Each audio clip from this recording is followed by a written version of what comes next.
Bienvenue à tous, chers passionnés de l'espace. Aujourd'hui, nous vous proposons un voyage extraordinaire dans les profondeurs de l'univers, guidé par des études révolutionnaires menées par la NASA. Préparez-vous à plonger dans les secrets des étoiles cosmiques, ces fils complexes qui tissent la trame du cosmos. De plus, nous découvrirons le rôle fascinant des quasars et des anciens trous noirs dans la formation des origines de notre univers. Alors, attachez vos ceintures et embarquez pour une aventure cosmique à la découverte des mystères du cosmos sans précédent. Mais avant de commencer, assurez-vous d'être abonné et laissez-nous un like à la fin de la vidéo si vous l'avez apprécié.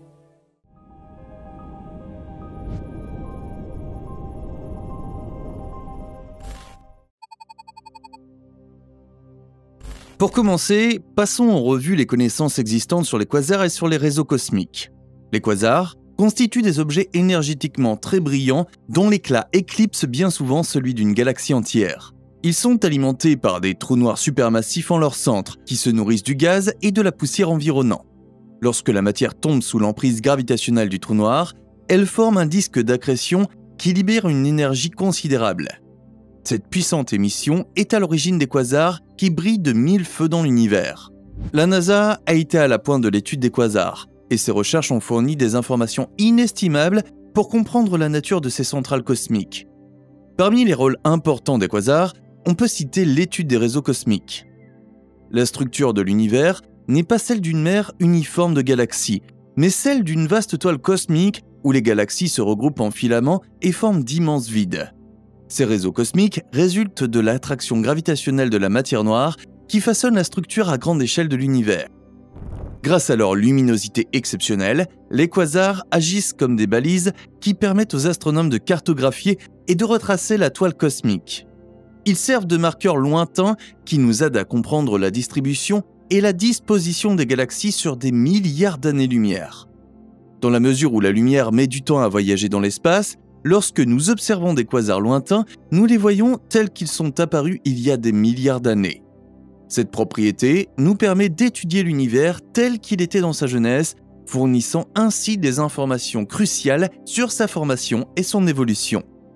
En outre, l'étude des quasars a fourni des preuves solides de l'existence des trous noirs supermassifs au centre de la plupart des galaxies, y compris notre Voie lactée. Leur présence joue un rôle fondamental dans l'évolution des galaxies et la régulation de la formation d'étoiles en leur sein.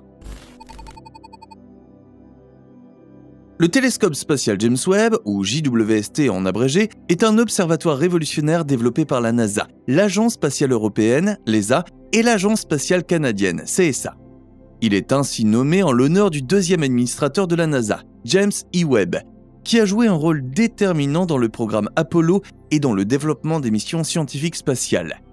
À la différence de ses prédécesseurs, le télescope spatial Hubble et d'autres télescopes optiques, le JWST est conçu pour détecter principalement la lumière infrarouge. La lumière infrarouge a des longueurs d'onde plus grandes que la lumière visible, ce qui permet au télescope d'observer des objets célestes qui émettent principalement dans le spectre infrarouge. Cela suppose une technologie et une ingénierie de pointe. Le télescope est équipé d'un grand miroir primaire de 6,5 mètres de diamètre, recouvert d'une fine couche d'or pour améliorer sa réflectivité dans l'infrarouge.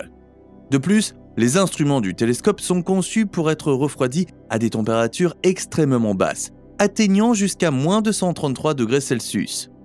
Ce refroidissement est nécessaire pour minimiser les émissions infrarouges du télescope, afin qu'il puisse détecter sans interférence les faibles signaux infrarouges provenant d'objets célestes lointains.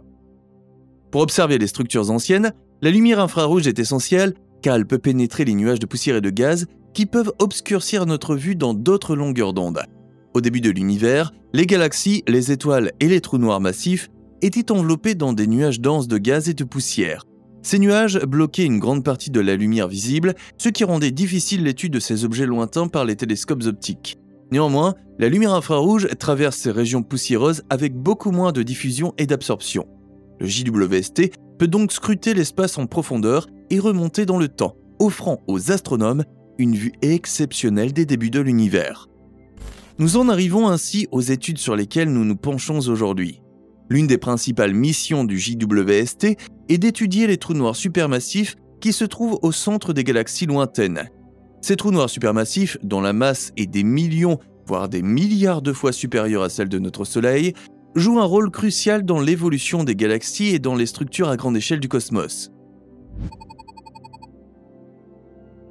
En 2023, un chercheur travaillant avec le télescope spatial James Webb examinait des images du télescope et a remarqué un détail intéressant. Il a observé un groupe de points dont la luminosité était supérieure à celle attendue et qui présentait une lueur rougeâtre unique en son genre. Cet amas a été identifié comme une étoile cosmique, c'est-à-dire un groupe de galaxies réunies par leur gravité combinée. D'après les données enregistrées jusqu'à présent par les scientifiques, ces corps célestes sont qualifiés de briseurs d'univers.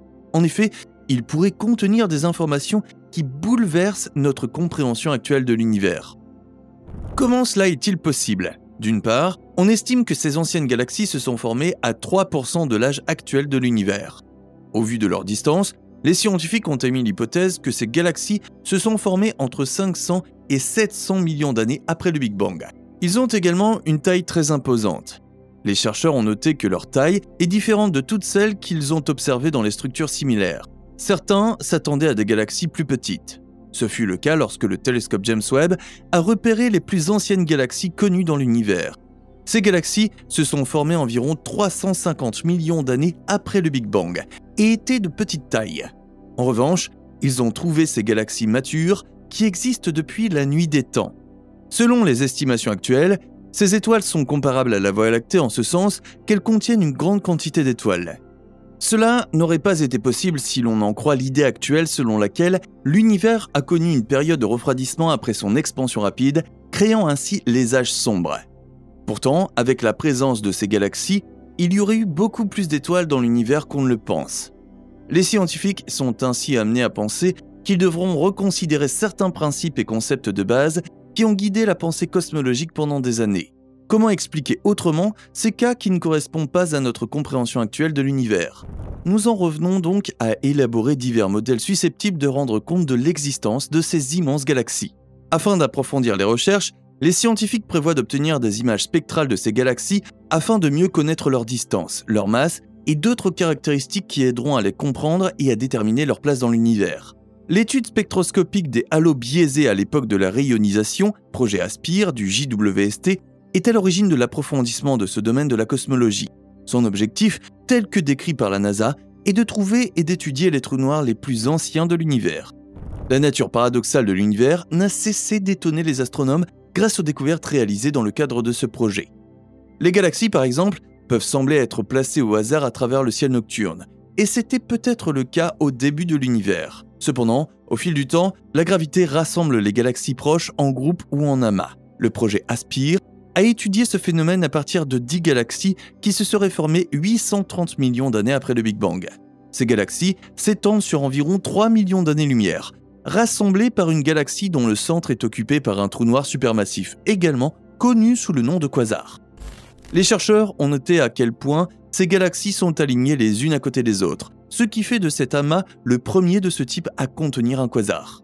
Après avoir comparé cet amas à l'amas de Coma, déjà étudié, ils prédisent que d'autres galaxies seront attirées par ce groupe et formeront un amas plus important. Une étude complémentaire les a conduits à 25 quasars formés des milliards d'années après le Big Bang, une période qu'ils ont appelée l'ère de rayonisation. Afin de mieux cerner la situation, 8 quasars datant d'une période plus récente, 1 milliard d'années ou moins après le Big Bang, sont également étudiés dans le cadre de ce projet. La masse de ces quasars peut être comprise entre 600 millions et 2 milliards de fois la masse de notre Soleil. Compte tenu de la période à laquelle ils se sont formés, les astronomes tentent de comprendre comment ils ont pu se former et évoluer aussi rapidement. D'après nos connaissances actuelles, les trous noirs étudiés cette année auraient dû se former à partir d'un autre trou noir et ou consommer de la matière des millions de fois supérieure à leur taille. En plus de remettre en question notre vision actuelle de la formation des trous noirs, ces études ont permis aux chercheurs de constater que les quasars et les trous noirs se forment dans de jeunes galaxies de grande taille disposant de quantités massives de matière à utiliser pour croître. À la lumière de ces éléments, les scientifiques prévoient que les trous noirs jouent un rôle plus important dans la régulation de la formation des étoiles. Par exemple, si les trous noirs absorbent beaucoup de matière, ils produisent également des vents et des émissions qui, selon les observations, ralentissent la formation des étoiles autour d'eux. Plus le trou noir est grand, plus les vents sont importants et plus les étoiles autour d'eux sont susceptibles d'être réprimées. Bien qu'il reste encore beaucoup à apprendre et à conceptualiser, Il est inspirant de voir comment la quête incessante de connaissances de la NASA a ouvert de nouveaux horizons et a mis en lumière les réseaux cosmiques complexes qui relient les galaxies sur des distances inimaginables. Le rôle des quasars et des trous noirs supermassifs dans le façonnement du paysage cosmique nous a laissé émerveillés par les forces en jeu dans la naissance et l'évolution de l'univers. Toutefois, notre quête de compréhension est loin d'être terminée. Le cosmos recèle d'innombrables mystères à découvrir et les efforts inlassables de la NASA continuent de repousser les limites de la connaissance humaine.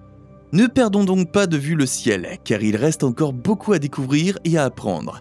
Si vous êtes aussi passionné par le cosmos que nous, n'oubliez pas de cliquer sur le bouton s'abonner et de faire sonner la cloche de notification pour ne jamais manquer les dernières découvertes astronomiques. Enfin, n'oubliez pas que l'univers est vaste et que nous avons encore bien des choses à explorer ensemble. Rejoignez-nous dans ce voyage cosmique, regardez nos précédentes vidéos sur l'univers et poursuivons notre quête pour percer les mystères du cosmos. Et pour finir, nous vous invitons à participer aux commentaires et à débattre sur le sujet d'aujourd'hui dans les commentaires ci-dessous. En attendant notre prochain voyage, continuez à regarder les étoiles et à viser les cieux.